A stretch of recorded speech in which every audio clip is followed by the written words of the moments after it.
여러분 반갑습니다. 머니 인사이드라는 채널에 처음으로 방문하게 됐는데요. 아주 귀중한 구독자님과 귀중한 인연을 맺는 좋은 관계가 되었으면 합니다. 김대호입니다.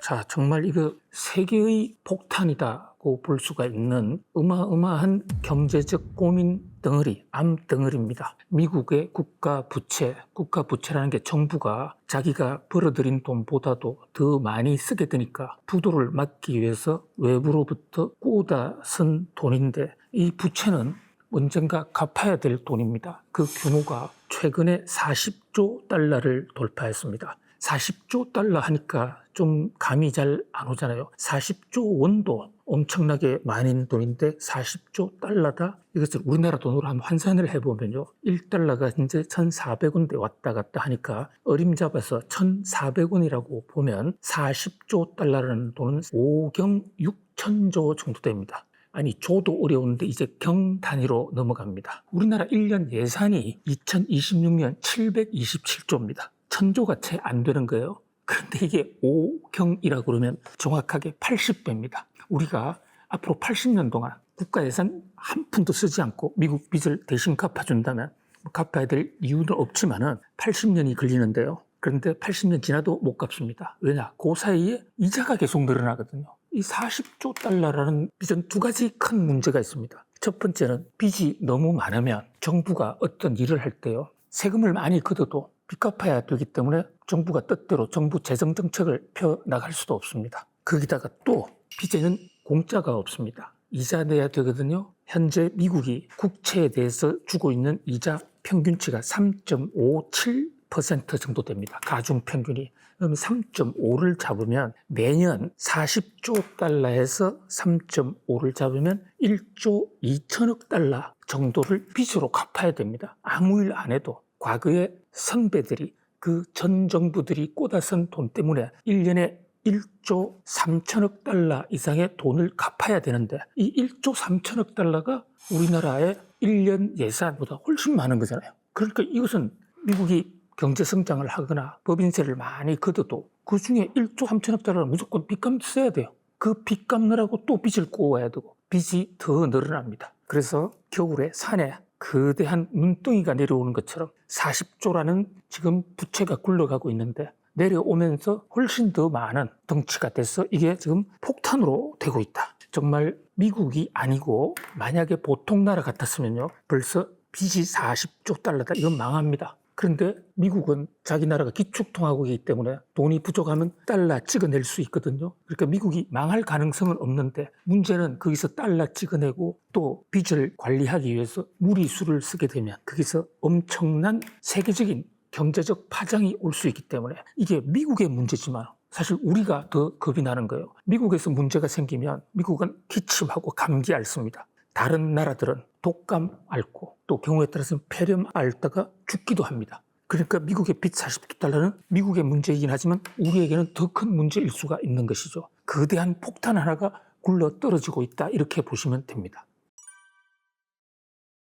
한마디로 흥청망청 써 제꼈습니다. 그러니까 미국이 1945년에 2차 대전이 끝나면서 사실상 이제 세계의 패권국, 세계를 좌지우지하는 나라가 됐는데요. 2차 대전 때 유럽이 많이 파괴되지 않았습니까? 그때 미국이 세계의 중심이 되면서 이른바 오늘날 IMF라고 하는 세계통화기금도 미국 주도로 만들고 UN도 미국 주도로 만들고 세계의 중심으로서 미국이 통솔해 나가는 거죠. 이제 그런 과정에서 전쟁 이후에 망한 나라들 원조를 주기 시작했습니다. 원조 공짜로 주는 건 아니죠. 미국이 요구하는 방향대로 하라.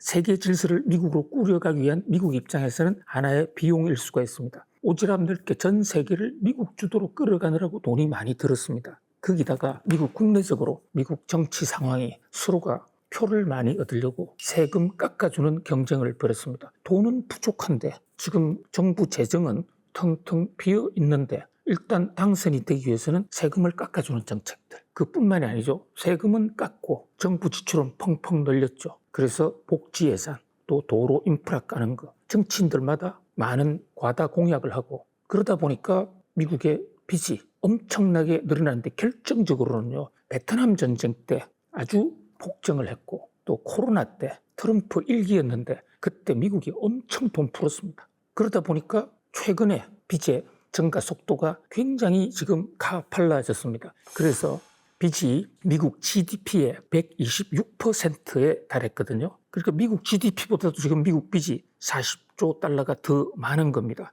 자, 그러면 이게 많은 것이냐 적은 것이냐 어느 정도 많은 것이냐를 보기 위한 국제 경제학자들 간의 컨센서스가 이루어진 게 보통의 국가들은 빚의 규모가 GDP의 40을 넘어가면 일단 위기 신호입니다. 빚은 어느 정도 있을 때는 빚이 굉장히 요긴합니다. 집도 레버리지를 일으켜가지고 갭 투자도 하고 그 적당히만 하면 굉장히 좋은 거예요. 경제에서 빚은 약방의 감초처럼 빚 없이 경영하겠다 이런 사람 그렇게 썩 잘하는 거 아니에요. 빚 관리를 잘해야 되는 거죠.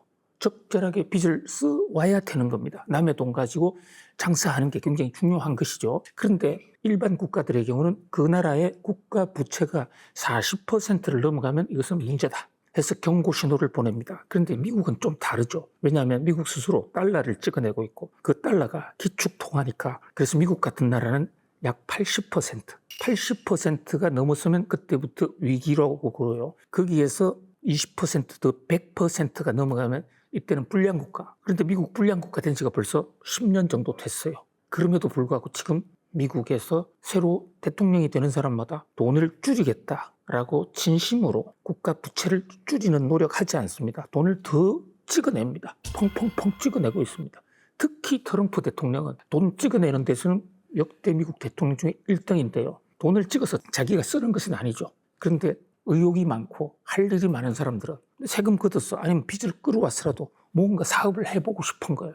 인공지능도 해보고 싶고 이란도 때리고 싶고 북한하고 건드려보고 싶고 그런데 표를 얻기 위해서는 세금은 더 까가지고 한마디로 세금은 덜 걷고 돈은 더 많이 쓰니까 빚이 늘어날 수밖에 없는 구조죠. 스스로 제동할 장치를 잃고 있다 이렇게 볼 수 있겠습니다. 자, 이 국채금리라는 거는요 바로 미국 정부가 발행하는 국가 채권, 그것을 재무정서라고도 하고 영어로는 트레저리 본드 또는 트레저리 빌이라 해서 TB라고 그럽니다. 이게 정부가 이제 돈이 부족하니까 돈이 부족한 채로 가만히 있으면 급여를 못 주게 되잖아요. 그리고 정부 공사 대금도 못 주면 그것이 정부 부도가 파산이 되는 거죠. 파산을 막기 위해서는 돈을 어떻게든 끌어와야 되는데 정부가 뭐 길거리 거지처럼 동냥을 할 수도 없는 거고 금융시장에 나가서 국가 채권이라는 것을 발행합니다. 근데 이제 국가 채권이라는 것은 정부가 종이 쪼가리 하나 딱 써서 여기서 30년 후에 이 종이 가지고 오면 1억 달러 줄 테니까 지금 내한테 돈 좀 빌려줘. 그렇게 해서 종이하고 돈하고 바꾸는 거거든요. 그런데 돈을 빌려주는 사람이 공짜로 빌려줄 수는 없잖아요. 돈에는 이자가 따릅니다. 그런데 만약에 미국 정부가 이 국채를 자꾸 많이 찍어내면 이 종이가 흔해지겠죠. 흔해지면 가치가 떨어지는 겁니다. 그러면 금리를 이자를 더 많이 줘도 잘 안 팔려요. 자, 지금 미국 국채 금리가 오른다는 게 바로 그 상황입니다. 지금 미국 정부가 돈이 없었어. 돈을 더 찍어내려고 하고 있으니까 이게 미국 국채가 귀하지가 않은 겁니다. 길거리에 그냥 널려 있고 그리고 이거 믿어도 돼? 미국 정부가 만약에 돈 못 주면 어떡하지? 이런 우려까지 하게 되면 그럼 일단 이자라도 많이 줘. 이렇게 되는 거고 특히 최근에 미국 물가가 많이 오르고 있습니다. 이란 전쟁 때문이기도 하지만 트럼프 대통령 돈 또 많이 풀었지 않습니까? 이 케빈 씨가 트럼프 말만 들어요. 근데 트럼프 대통령이 요구사항이라는 게 금리 인하에 돈 더 풀어. 근데 지금 물가가 이렇게 불안하고 국채금리가 올라서 돈 더 풀면 금리 폭등을 부채질한다고요. 그렇다면 제대로 된 연방준비은행의 총재나 의장이라면 지금은 금리 올려 썼어야 돼요. 금리 안 올려요. 그러니까 국채금리가 더 올라가 버린 겁니다. 그래서 지금 미국의 국채금리가 올라가는데 케빈 씨의 책임도 크다. 근데 케빈 씨는 이분이 매파냐 비둘기파냐. 매파라고 하면 금리를 좀 올리는 사람들을 매파라고 보고 비둘기파는 유들유들 금리도 내리고 이러는데 자 그런데 저는 이분은 매파도 아니고 비둘기파도 아니에요. 케빈 씨는 트럼프파다. 트럼프가 하라는 대로 할 거야. 그래서 케빈 씨가 오고 난 이후에 금리 한 번도 안 올렸고요. 그 다음에 금리 올려야 될 상황인데 안 올리니까 국채 투자가들 불안이 커져서 그래서 채권금리가 더 오르는데 일조를 하고 있다. 물가가 오르면 이 채권 쪼가리 종이를 사는 사람 입장에서 내가 30년 후에 1억 받는 거를 치고 지금 9,500만 원 정도를 사고 파는 겁니다. 그런데 앞으로 물가가 계속 오를 것 같아? 그럼 내가 30년 후에 1억을 그때 돈을 돌려받으면 지금 1억보다는 실질 가치가 훨씬 떨어져 있을 거 아닙니까? 그러니까 내 돈을 좀 더 할인해야 되겠어. 지금 이자 5% 가지고 안 돼. 10% 이자 줘. 이렇게 돼서 자, 두 가지 핵심적인 요인 있죠. 국채 금리가 올라가는 첫 번째 요인은 미국 정부가 계속해서 채권을 국채를 자꾸 발행할 것 같으면 금리 올라가고, 또 하나 시중에 물가가 올라가면 그 채권 가진 사람이 이 국채가 물가 인플레 때문에 가격이 헐값이 될 수 있어요. 그것을 보존하기 위해서 돈 더 내 해서 금리를 더 요구하는 것은요. 그래서 지금 미국의 국채 금리가 30년 만기물이 5.37까지 올라갔습니다. 5.37인데요. 이게 우리나라 은행에 돈 맡겼을 때 5% 이자 주는 곳 없습니다. 지금 우리나라 은행에 뭐 2%, 3% 주면 많이. 그런데 미국 달러에 대해서 이자가 5%가 넘어가. 이건 살인적인 금리거든요. 그러니까 이렇게 금리가 높으면요, 주식시장이 무너져요. 무슨 얘기냐? 주식 투자해가지고 5% 순이익 보기가 쉽지가 않습니다. 그런데 미국 국채는 주식처럼 손실 볼 이유는 없잖아요. 그러니까 미국 국채 투자하면 5% 이자를 줘? 그럼 나 주식 안 하고 국채 할래. 그래서 국채 금리가 올라가면 미국 주가가 떨어져요. 요즘 미국 주가가 며칠째 계속 흔들리는 것은 미국 국채 금리가 올라가니까 이거 주식 안 되겠네? 이런 공포가 지금 싹 트는 것이거든요. 그런 면에서 미국의 국채 금리가 올라가는 것은 금융시장의 파괴적인 가장 나쁜 상황입니다. 미국 국채 금리가 올라가면 금값도 떨어집니다. 그 다음에 그런 금융시장만 문제가 아니라 국채 금리가 올라가면 미국이 이자를 더 줘야 돼요. 미국에서 갚는 이자 규모, 눈덩이처럼 늘어나는 이자 규모가 더 커지기 때문에 미국 재정 적자가 더 커지고 국가 부채가 더 커지고 더 빠른 속도로 미국이 파산하게 되겠죠. 그러면 미국은 더 많은 빚을 요구하게 될 것이고, 그러면 미국의 국채 금리는 더 올라가고, 이러다 보면 결국 파산을 하는데, 문제는 미국이 먼저 파산하는 게 아니라는 거죠. 미국하고 거래하고 있는 세계 경제가 먼저 파산하고 미국은 제일 마지막에 파산할 거예요. 그러니까 우리가 미국의 국채 금리 상승에 떨고 있는 것도 바로 그런 요인입니다. 자, 지금 국제 투자가들이 한국에도 주식 투자를 많이 하는데 미국 국채 금리가 지금보다 더 올라간다고 생각해 보세요. 예를 들어 8%, 10%까지 올라간다 그러면 굳이 한국에 와서 투자할 필요가 없어요. 미국 국채 사는 게 훨씬 더 안전하고 수익이 높다. 그러니까 미국의 국채 금리 올라가는 것은 미국만의 문제가 아니라 전 세계의 돈을 빨아들여가면서 전 세계를 망하게 할 수 있는 어마어마한 핵폭탄인데, 이게 눈에 안 보이기 때문에 우리가 폭탄인지 몰라요. 정말 거대한 눈덩이 폭탄이 굴러다니고 있고 우리 주변으로 다가오고 있다, 이렇게 볼 수 있습니다. 미국 국채를 미국 사람들도 사지만은 미국 내에서만 사면 일정 한도가 있을 수가 있지 않습니까? 왜냐하면 세계의 돈은 전 세계에 퍼져 있는데 미국에서만 판다면 미국 국채가 잘 안 팔리겠죠. 그래서 오래전부터 미국은 미국이 아닌 다른 나라에도 국채를 팔려고 노력을 많이 해왔습니다. 사실 그동안에는 중국이 미국 국채 제일 많이 샀어요. 왜? 중국이 무역 흑자가 제일 많이 났거든요. 지난 30년 동안 세계에서 무역 거래에서 돈 제일 많이 번 사람들은 중국이었습니다. 중국은 인건비 싸고 마구 만들어내고 일 열심히 하고 돈 많이 벌었는데, 중국 스스로 그 돈을 중국에 놔두면 돈이 너무 많아서 인플레도 될 수가 있고, 또 중국 돈은 아직 미래에 믿을 수가 없지 않습니까? 그래서 중국이 자기 나라의 자산을 안전 보장을 한다라는 그런 차원에서 미국 국채를 많이 샀습니다. 그래서 미국은 재정 적자가 일어나고 무역 수지 적자가 일어났지만 그런 돈이 부족해지죠. 그런데 중국이 돈을 다 벌었습니다. 그 벌은 돈을 중국이 미국의 국채를 사주니까 그 돈이 다시 미국으로 가는 거예요. 그래서 세계가 서로 망하지 않고 그런 대로 지탱을 해왔던 겁니다. 미국 국채를 통했어요. 그런데 이것도 역시 한 8년 전에 미국과 중국 간에 무역 전쟁이 생기면서 시진핑 국가주석이 미국을 향해서 때릴 수 있는 역공, 아니 미국은 계속 관세 때리고 이러는데 똑같이 관세 때리면 중국이 불리해요. 중국은 미국에 팔 게 많거든요. 시진핑 중국 국가주석이나 중국이 그에 대한 대응 전략으로 야, 미국 국채 팔아버려. 그럼 국채를 팔면 미국 국채 금리가 더 올라가고 중국이 판 것을 만약에 다른 데서 소화 안 해주면 미국이 국가 부도 날 수도 있습니다. 그래서 중국이 계속해서 팔았어요. 그 판 대목을 메꿔준 나라가 어디냐? 일본입니다. 그래서 지금 일본이 미국 국채를 국가별로 볼 때 가장 많이 갖고 있거든요. 그런데 이 일본에도 문제가 생겼어요. 엔화가 엄청나게 약세예요. 그래서 엔화가 너무 약세가 되면 자산 가치도 너무 추락을 하니까 일본에서 외환시장을 개입해서 엔화를 좀 끌어올리려고 합니다.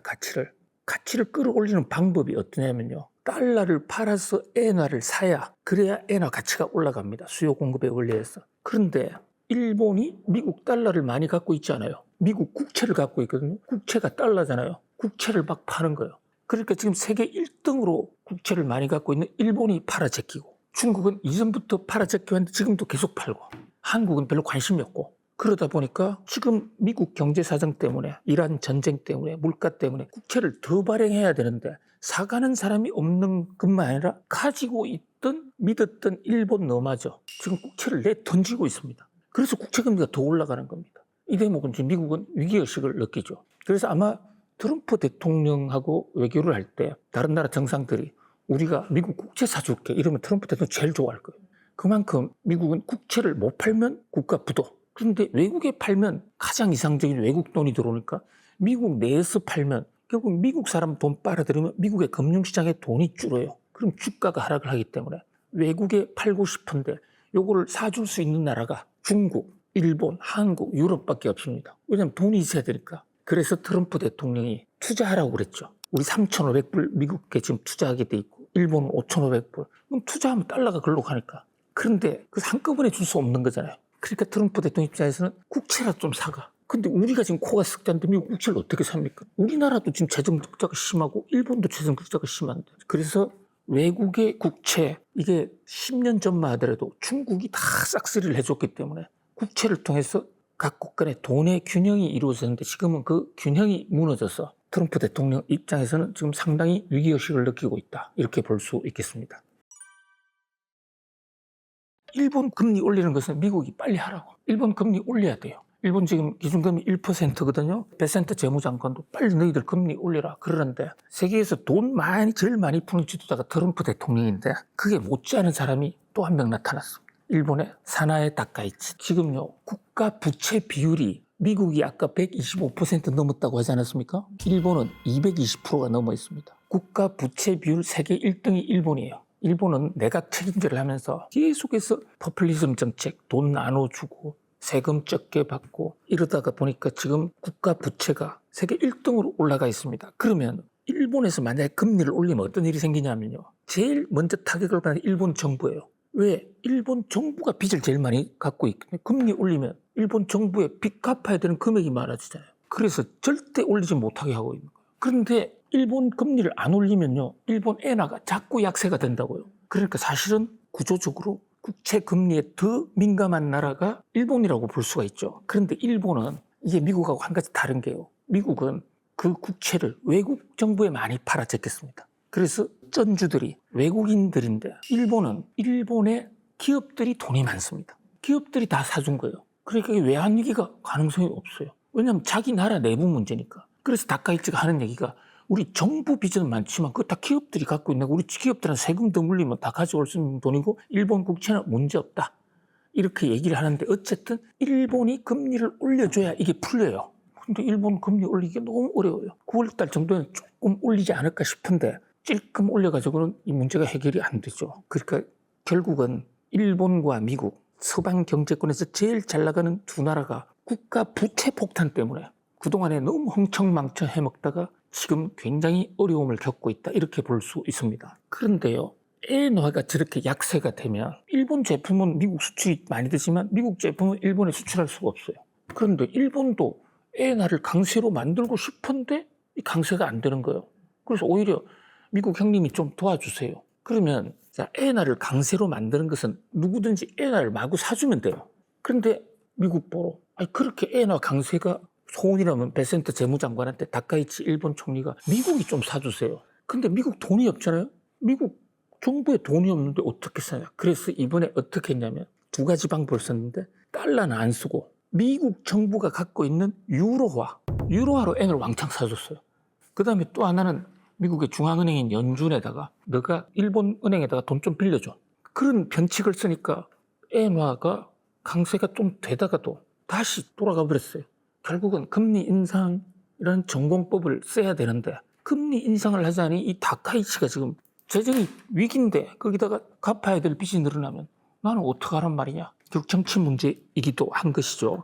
결국 미국과 일본의 그동안의 국가 부채, 재정 적자가 지금 와서 지금 크게 세계 경제 고질병으로 확산되기 직전에 와 있다. 이렇게 볼 수 있겠습니다. 트럼프는 돈 찍어서 빚 갚았으면 좋겠다 하는 생각을 갖고 있어요. 자, 지금 미국의 빚이 40조 달러를 넘어섰다고 그러는데 미국 인쇄시설도 있잖아요. 40조 달러를 찍어내서 그 돈으로 빚 갚으면 안 될까요? 돈 찍어내서 그걸로 갚으면 되잖아요. 근데 그렇게 왜 못하느냐? 두 가지 문제가 걸려 있습니다. 지금 미국에서 통화량을 40조를 더 찍어내면 그 돈을 받은 사람이 흥청망청 쓸 때 물가가 더 올라요. 돈 가치는 떨어지고. 가뜩이나 지금 물가가 높은데 돈을 40조를 더 찍어내요? 물가 충격은 좀 끔찍한 거예요. 그런데 미국이 돈을 많이 찍어내는 순간 달러 가치가 떨어져요. 달러가 약세가 갑자기 절반 수준으로 떨어지잖아요. 그러면 미국의 기축통화가 무너져요. 그러면 누구도 달러를 어떻게 믿어? 금으로 하든지 일본 엔화로 하게 되겠죠. 그렇게 되면 미국 입장에서는 달러를 기축통화로 한 게 미국의 큰 무기거든요. 그걸 잃는다고요. 그 트럼프 대통령은 하고 싶지만 그걸 했다가는 더 큰 이익인 달러 기축통화를 놓칠 수 있다. 그래서 못하고 있다. 자, 지금 국채금리가 올라간다는 국채값이 떨어져서 사람들이 국채를 안 산다는 얘기인데 근데 지금 장기채 10년짜리, 30년짜리 이런 게 주로 문제거든요. 국채금리가 급등하는 거, 인기가 없는 게 장기채예요. 단기채는 한 달 후에 돈 주는 거 이것은 한 달 정도는 내가 견딜 수 있어. 근데 물가가 올라갔을 때 제일 고통을 받는 것은 물가가 이런 식으로 계속 올라가면 30년 후에 이 국채는 쓰레기가 되는 거 아니야? 그럼 내가 돈 좀 더 받아야지. 이래서 금리가 올라가는 거란 말이야. 그러니까 베센트 재무장관이 갑자기 내가한테 좋은 아이디어가 있어. 지금 국채, 장기 국채 다 투매하고 팔아치운다며 미국 정부가 사줄게. 그걸 바이백이라고 합니다. 바이백. 다시 사준다. 아니 주가 돈이 없었어. 시중에 돈 끌어가느라고 발행한 게 미국 국채인데 국채가 안 팔린다고 그러니까 내가 사줄게. 그럼 금리가 내려간다고요. 그래서 하루 내려갔어요. 그렇게 하면 해줄 수 있으면 감사한데 아니 미국 정부가 돈이 없어서 국채 발행한 거잖아요. 그 돈은 어디서 생겨요? 그 돈 새로 찍어내는 거 아니고 우리 1개월짜리, 2개월짜리 단기 국채를 발행할게. 단기는 지금 금리가 별로 안 뛰거든요. 한 달 후에 물가가 뭐 어디 많이 뛰겠습니까? 장기가 문제니까 물가가 문제야? 그럼 그거 내가 사서 1년짜리를 발행해서 거기서 돈 얻었어. 한마디로 얘기하면 오른손에 있는 돈을 왼쪽으로 꺼내서 맡겠다는 거예요. 이건 얼마 가겠습니까? 오래 못 가요. 그런데 여기에 뭐가 있냐면 암호화폐 변수가 하나 있어요. 암호화폐 뭐냐면 스테이블 코인 아시잖아요. 자, 지금도 스테이블 코인이 있습니다. USDC하고 또 몇 개가 있는데 그거는 그냥 시중에서 각 개인이 만들어낸 거예요. 트럼프 대통령이 미국 정부 차원에서 스테이블 코인을 집중 육성하겠다 한 적이 있어요. 그래가지고 만든 법이 지니어스법이란 거예요. 지니어스법을 작년에 통과시켰습니다. 근데 아직 시행이 안 되고 있어요.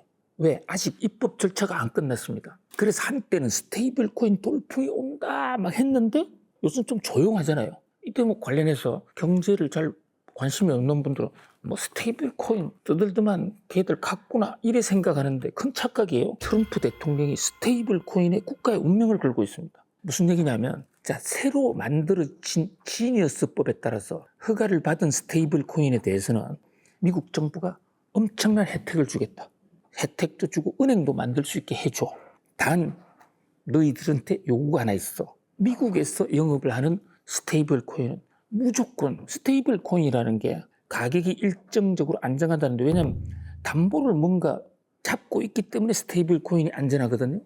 그래서 과거에 비트코인을 담보로 잡은 스테이블 코인도 있었고 금을 담보로 잡은 것도 있고 달러를 담보로 잡은 것도 있고 그냥 일반 비트코인이나 이더리움이나 리플 같은 것은 담보 자산이 있는 건 아니잖아요. 그냥 블록체인을 서로 믿는 거에 불과한데 스테이블 코인은 그만한 금액을 잡아놓거든요. 그런데 새로 만든 트럼프의 지니어스법에서는 미국의 국채만 사게 돼 있어요.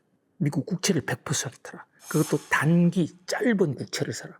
이 얘기는 무슨 얘기냐면요. 장기 국채 안 팔리니까 단기 국채를 팔아서 그거 살게. 그럼 너 단기 국채를 안 팔리면 어떡할래? 우리 스테이블 코인 지금 곧 이게 11월 달부터 시행이 돼요. 그러면 스테이블 코인 하는 사람이 대부분 비트코인 가상화폐 업자들이에요. 트럼프 정부가 암호화폐 발행과 관련해서 규제를 대폭 철회하는 그런 시행령을 발표했어요. 원래 클래리티법이라고 있어요. 이게 암호화폐 규제를 완화시키는 법인데 이게 지금 미국 상원에 계류가 돼 있습니다. 원래 8월 달에 통과시키려고 했었는데 지금 여야 생각이 안 맞아가지고 일단 결렬됐습니다. 9월 달에 다시 한번 논의할 텐데 원래 클래리티법이 통과되어야 시행 또는 행동 지침으로 미국의 행정부의 규제 완화가 나올 이렇게 돼 있었어요. 근데 트럼프가 지금 마음이 급한 거예요. 중간 선거가 앞에 있기 때문에. 근데 미국 의회에서 클래리티법은 민주당이 안 통과시켜줘요. 그래서 클래리티법은 클래리티법이고 우선 암호화폐 대대적인 규제 완화할 거야. 그래서 엄청난 규제 완화책이 나왔고요. 또 스테이블 코인에 대해서 바로 신고받는다. 그러면 11월 달부터 신고받으면 새로운 스테이블 코인, 미국 정부가 인정하는 사실 통화량하고 비슷한 거예요. 미국의 국채가 담보가 돼 있는 스테이블 코인은 미국 달러 못지않은 국제 신용도를 갖고 있습니다. 그 스테이블 코인이 빠르면 한두 달 내부터는 쏟아져 나올 수가 있어요. 늦어도 내년 초부터 스테이블 코인 팔리는 양만큼 국채를 저절로 사갈 거거든요. 그럼 국채금리 떨어질 수 있다. 문제없다. 이게 지금 트럼프의 플랜이에요. 그래서 이 트럼프 효과로 비트코인 오른 게 며칠 안 돼요. 아주 정확하게 규제 완화책하고 스테이블 코인 가속화와 맞물려서 팍 뛰었습니다. 이게 어디까지 갈지는 모르겠지만 트럼프 대통령 입장에서는 스테이블 코인을 안 하면 지금 늘어난 국가 부채 또는 국채 금리 올라가는 거 수습하기가 어렵다. 그래서 큰 그림을 그리고 있었는데 이게 생각보다도 국회에서 논의가 진전이 잘 안 되는 바람에 좀 늦었죠. 트럼프 대통령이 승부수를 던졌다. 자, 여기서 이제 야당이 어떻게 나올지 그것은 지금 진행 상황이기 때문에 좀 더 두고 봐야 할 것으로 보여집니다. 일단 미국에서 여러 가지 경제 불안정의 변수들이 막 튀어다니니까 현재로서는 우리가 뾰족 수가 없습니다. 우리가 유일하게 할 수 있는 것은 미국과의 관계가 틀어지면 트럼프 대통령이 보고 가잖아요. 그러니까 미국과 관계 틀어져도 안 되고 또 미국 의존도가 너무 커도 안 돼요. 그러니까 민간 차원에서나 물밑으로는 우리의 경제 다변화, 예를 들어서 반도체 같은 것도 미국에만 의존할 게 아니라 유럽이라든지 다양한 창구를 가져야 되지만 그러나 통상 외교에서는 미국하고 각이져서도 안 돼요. 지금 3,500억 달러 투자하는 문제 가지고도 긴장이 굉장히 고조되고 있거든요. 그런데 이건 미국을 좋아해서도 미국에서도 이런 걸 떠나서 경제적 실익을 위해서 현실적으로 미국이 경제적으로도 가장 강력한 보복 수단을 갖고 있는 나라고 또 우리나라 지금 무역 수지, 경제 수출 이런 것이 미국 시장을 위주로 중심으로 이루어지고 있기 때문에 적어도 미국한테는 쫙 달라붙어 있어야 되는 상황이다. 그러면서도 동시에 우리는 다변화를 해서 미국이 무너졌을 때 충격을 미국의 의존도가 너무 높으면 우리 충격이 더 커질 수가 있으니까 위험 분산을 해놓을 필요가 있죠. 근데 우리는 지금 미국 의존도가 너무 커요. 경제적으로도 그렇고 또 유학 가면 전부 미국만 가고 지금 각자 도생의 시대 때는 미국하고 잘 지내면서도 동시에 전 세계와 망을 깔아야 된다. 특히 기업들이 그런 역할을 좀 잘 해줘야 될 것으로 기대가 됩니다.